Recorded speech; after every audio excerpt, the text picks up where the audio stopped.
Assalomu alaykum. 2025-yil haqida to'liq hisobot bermoqchiman sizlarga.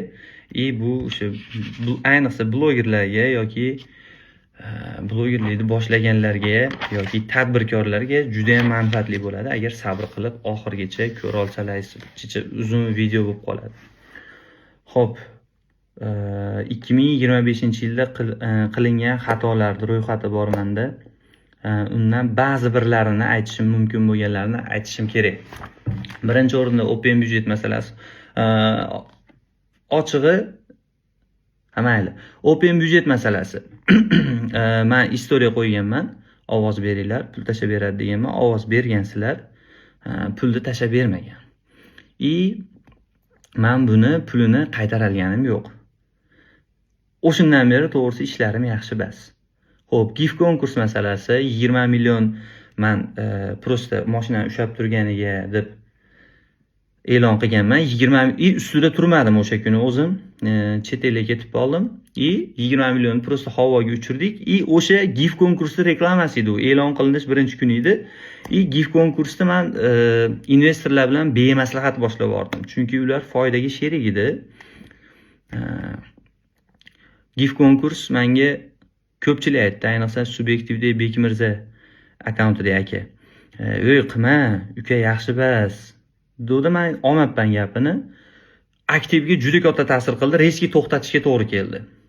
To'xtatdik, endi homiylarning pulini hozir bir 40% qolib ketdi. Bir 60 yarimdan ko'p odam pulini qaytarganmiz. 40% qolib ketdi. U ham osilib turibdi. Tak 20 million itak minus bo'ldi. Tak yana nima bo'ldi? Statusga ishlash masalasi. Ya'ni biz katta brendlar bilan o'sha orada shartnomalar tuzishni boshladik va kichkina nimalarni polni chetlashtirib yubordik tadbirkorlarni. Misol uchun katta brend, o'sha SNG taniydigan bir 10-15 ta davlatda bor brend. U dedik, misol uchun bitta rayondagi Xo'zmayda reklamasini qilib turgan bo'lsak, bergisi kelmay qoladi. Statusga ishlash kerak, kачественный narsalar chiqarish kerak. Kачественный bo'lmasa ham ma'noga qarash kerak. Bundan oddiy narsani reklama qilmaslik kerak. Bu xohlaymizmi yo'qmi, mensimaslikka ham yuradi, tabaqalashga ham yuradi. Aslida o'zim qarshi bo'lgan narsaga o'zim zo'r qilib sistema yaratdim. Bu katta xatolardan bittasi. Chunki hozir aytdim-ku, holat yaxshi emas, o'sha fundamentlarni noto'g'ri terib chiqqan ekanmiz. Xo'p, bu shaxsiyga oid, mayli aytaman, qarzdan qo'rqmaslik. Birinchi o'rinda mana Gentra o'sha paytda pulim yetardi, lekin qarzga oldim. Qarzni ham bir xunuk qarzga oldim. U ham bir ishlar orqaga ketishiga sabab bo'ldi. Qarzdan qo'rqmaslik. Misol zaruriyat bo'lib qolganda 3000 berib turing, beraman. 2000 berib turing, beraman. Xo'p. O'toy. 6000 berib turing, beraman. Bo'lib moliyaviy savodsizlik. Savodsizlik emas, bee'tiborlik. To'y, hozir. Xo'p. Ijod pullash turib turarsin endi. Ijod pullash masalasi, ayni blogerlarga tegishli joyi. Men aslida qiziqchi odam emasman. Odamni kuldirish meni ishim emas, meni qo'limdan keladigan odam emasman. Bu endi vaynlar, bu o'sha bilasizlar, o'sha eski yillarda davrida komediya yo'nalishi tanqidda yumshoq ko'rinishiligi, bu to'g'ri sistema to'g'ri ishlatilsa yurishligini o'sha qoidalar bo'yicha qilindi. Qisqa qilib, vaynda 2-3 ta kutilmagan burilish qo'yasiz, keyin kulminatsiya boshida oxiri nima bo'lar ekan degan savolni tashab qo'yasiz. Shuni faqat pulladik. Orada ijodni umuman to'xtatdik-da. Batta minus nima? Ideyani tanqisligi. Vaqti kelsa bir hafta ideya yo'q. Yuraverasiz, ideya topolmaysiz bir haftalab. Reklamada bugun bor, ertaga ham bor, indinga ham bor, u shoshiltiradi, aksiya bo'layotdi. Mana u soatda qo'yib yuborishimiz kerak edi. Bu xaltura bo'lib ketdi, ijod to'xtadi. Xo'p, bularda gapiraman desam gap ko'p, juda vaqtlarni olaman. Gapni indallosi. Endi tadbirkorlarga nima foydasi bor? Bitta ham aytadigan narsalar bor. Mayli, qisqa qilamiz. Xo'p, tadbirkorlarga. Xo'p, reklamalarning formati polni o'zgaradi. Ya'ni hammani qiziqtirgan eng aktual savol bilan boraman oldingizga. Savol bilan boraman. Sizga 30 sekund vaqt beraman.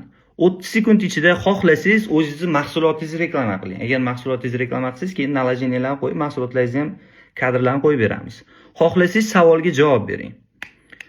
Xohlasangiz o'zingizni o'sha hozir hamma pul kerak, hamma o'sha kredit uzaydigan, boshqa degan, pul topish bo'yicha eng top maslahatingizni bering. Xohlasangiz savolimga javob bering. Xohlasangiz reklamangizni qilib oling. O'sha xuddi bu mana 5-600 mingta odamni oldiga chiqing, mikrofon sizga nima desangiz deyin degandek. Xo'p, u qoidasi qanday bo'ladi? Kim oldiga shunaqa intervyuga o'xshash 30 sekundlik borsak, istoriya bepul. Istoriyaga zo'r bitta yaxshi narsa qilib beramiz. Uni o'zingiz postingizga joylashtiraverasiz. Xo'p, puli qanaqa bo'ladi endi? Puli-chi, emasini gapir deydigan bo'lsangiz. Xo'p, puli 1000 so'mdan boshlab olinaveradi. Ya'ni o'zingizni shu moliyaviy, biznesingizni moliyaviy byudjetidan kelib chiqib, reklamaga qancha ajrata olsangiz, o'sha pulga rozimiz. Yo'q, menga vayn qilib ber, men endi ideyalarimizni alohida, misol bir oyda 2 dona topamizmi, 10 ta topamizmi, yozib ssenariy qilib yuraveraman. Yo'q, menga o'sha vayn qilib, kulgili bo'lish kerak deydigan bo'lsangiz, narxi umuman boshqa bo'ladi. 500 ming prosmotr garant beriladi unga. Shu nimaga aytyapsan, bizga nima qizig'i bor deydigan bo'lsalaringiz, shunchaki men hamma yo'qda fundamentni boshidan quryapman. Juda ko'p xatolar bor, ba'zi shaxsiy xatolar, atrofda noto'g'ri odamlarni to'plab olish va hokazo. Mana yilning boshida misol uchun meni kimdir aqabaqa chaqiradigan bo'lsa, Muhammad Ali Ishonqulov chaqirardi, misol vodiyga kelib qolsa, ustoz yoki yana shunaqa saviyadagi insonlar keling, bitta madaniy suhbat borib maza qilib kelardi. Mana hozir xudo xolisa mana diskotekaga taklif qilinyapmiz. Maza qilib o'tirib kelamiz deb. Ya'ni aytmoqchimanki, xatolar ko'p.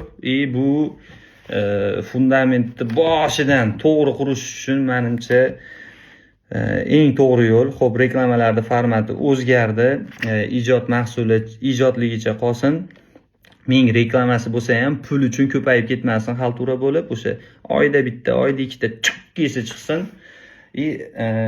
Iloji yo'q, sizlarning ustularingizdan pul ishlayman. Menimcha bu hisobotni berish to'g'ri bo'ladi. Shu akalar, tadbirkor akalarimiz bemalol aloqaga chiqsalaringiz bo'ladi. Noto'g'ri xayolga bormaysizlar degan umiddaman. Agar 2025-yilda kimdir bilmasdan ko'nglini ortib qo'ygan bo'lsa, obunachilar ichida 1000 bor uzr so'rayman. Shu podpiska bosib, zo'n narsa chiqaradi mana shu bola deb kuzatgan odamlar ham ozgina pul uchun ishonchlaringizni chachib tashladik. O'zi aslida hamma rejalar ham o'zi navbatdagi pul uchun, o'zi aslida faqat to'g'ri yo'lda, to'g'ri fundament solib pul topish shu. Rahmat ajratgan vaqtlaringiz uchun. Xudo xolasa aloqadamiz. Yaxshi videolarni kutib qolinglar. Xatolar ustida ishlaymiz, xudo xolasa.